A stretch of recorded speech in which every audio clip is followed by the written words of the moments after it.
Travolta da un pirata della strada, così una ragazza di 27 anni, Tania Valguarnera, è morta dopo essere stata investita in via Libertà, all'altezza di via Filippo Cordova. Un impatto violentissimo provocato dal conducente di un furgone Fiat Doblò di colore bianco. L'uomo, dopo l'accaduto, ha tentato un'inutile fuga, ma è stato fermato dagli agenti di polizia che l'hanno inseguito nei pressi di via Autonomia Siciliana.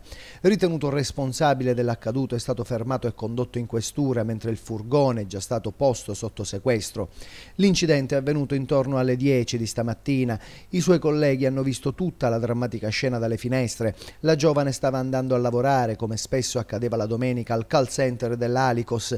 Mentre attraversava la strada, il furgone sarebbe piombato a grande velocità, non riuscendo ad arrestare la corsa a causa dell'asfalto reso scivoloso dalla pioggia.